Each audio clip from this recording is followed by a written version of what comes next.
Ya, sekutunya jauh ya, sekutunya itu yang sudah menyatakan kesetiaan itu Suriah gitu kan.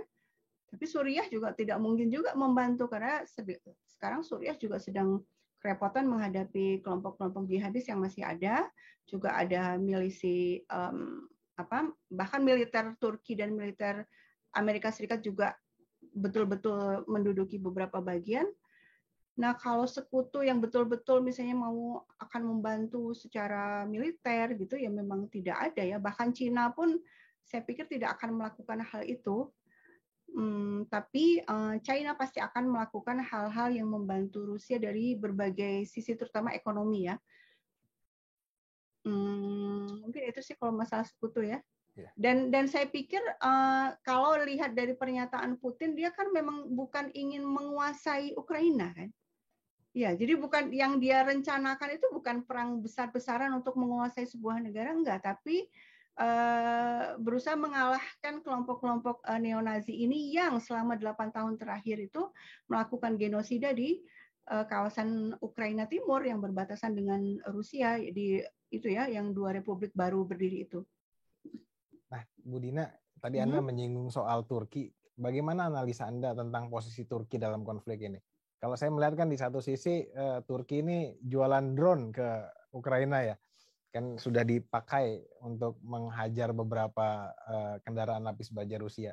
Tapi di sisi lain Turki juga membeli senjata dari Rusia. Ya, kalau kita bicara soal Turki, kita akan bicara soal kepribadian Presiden Turki ya, Erdogan. Beliau ini seseorang yang sangat pragmatis ya.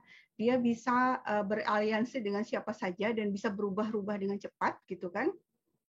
Dan kemudian kita lihat misalnya di Suriah yang tadinya itu berteman sangat akrab dengan Bashar Assad, terus malah udah bilang ini saudara saya gitu-gitu, tapi akhirnya malah mendukung penggulingan Bashar Assad gitu kan. Jadi memang orangnya sangat pragmatis sehingga kalau misalnya di satu sisi Turki, dan Turki anggota NATO juga kan, di satu sisi Turki itu misalnya mengambil keuntungan dalam konflik ini, jual senjata, yaitu bagian dari pragmatisme itu, tapi dengan pragmatisme yang sama itu juga akan menghalangi Turki untuk mengambil langkah-langkah yang merugikan Rusia gitu. Makanya sekarang ini kan yang diminta sama Kiev itu kan Selat Bosporusnya ditutup supaya kapal-kapal militernya Rusia nggak bisa masuk kan, nggak bisa masuk dari Mediterania ke Laut Mati. Tapi kan Turki nggak mau gitu kan, karena memang Turki itu punya ketergantungan ekonomi yang sangat besar juga pada Rusia ya,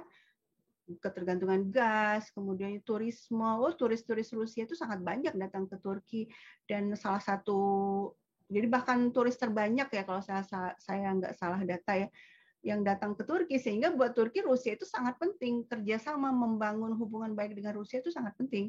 Jadi bahkan ketika di Suriah pun kan Turki sama Rusia itu proksinya Turki itu kan berlawanan sama Rusia kan.